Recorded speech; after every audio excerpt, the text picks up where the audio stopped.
Let's talk about a feeling pretty much everyone knows. That deep, kind of nagging dread when it's time to study. If you've ever felt that, well, you're in the right place.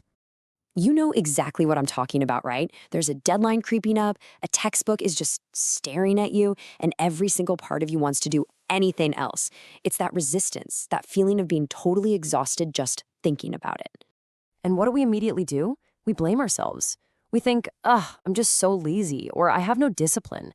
It's this frustrating loop where we just beat ourselves up. But what if I told you it's not a character flaw at all? Psychology actually tells us this has almost nothing to do with laziness. There are some really powerful, kind of hidden reasons your brain is actively fighting you on this. So let's dive into the first set of reasons. These are the hidden emotional triggers that set you up to avoid studying before you even really think about it.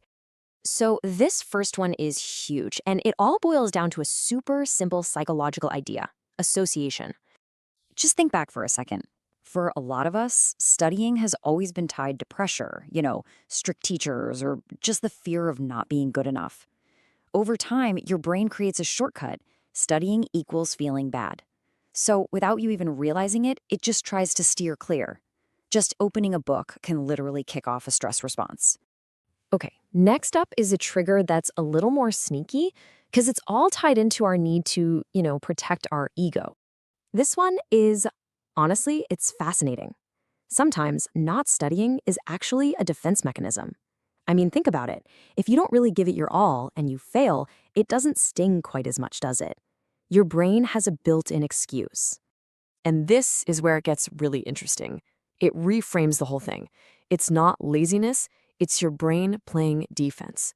Your brain's logic is, hey, if I don't go all in, then failing doesn't mean I'm a failure. It feels safer in the moment, but man, it's such a quiet roadblock to actually getting better. All right, let's move on. Let's talk about how this all plays into the actual, cognitive challenges of trying to focus and stay motivated, which are massive parts of this whole struggle. And this third reason? Oh yeah, this explains exactly why your phone is a million times more appealing than that textbook. Look, our brains are wired to want rewards right now. That's just how they work.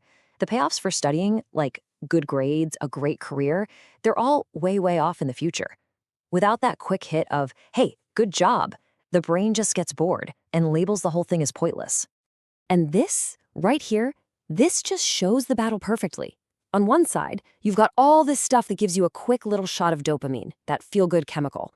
And on the other side, studying, where the reward is, maybe weeks or months away. It's a totally unfair fight for your brain's attention. But that pull of instant gratification isn't the only thing we're up against. And that brings us to our fourth point. The problem isn't intelligence, it's focus. So many people fall into this trap of thinking, I'm just not smart enough for this subject. But that is almost never the real issue.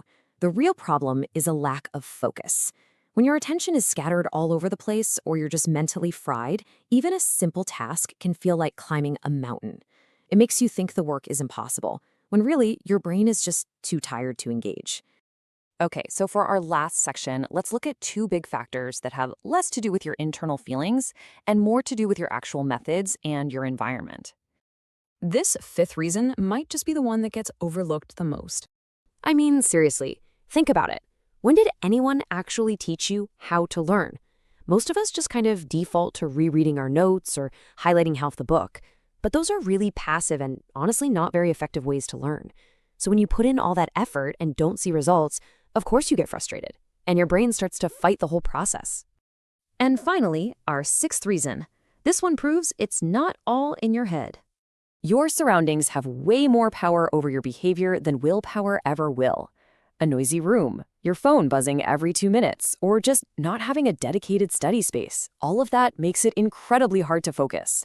Put the most motivated person in the world in the wrong environment, and even they're going to struggle. Okay, so let's pull all this together. We've talked about 6 different reasons, everything from stress associations to just having bad study habits. But what's the big picture here? What does it all mean? So here's the bottom line. Hating to study, it's not because you're lazy or undisciplined. It's a learned response. Your brain is just doing what it was designed to do: avoid things that feel stressful and chase things that feel good right away. And your environment and your techniques, they play a massive role in this.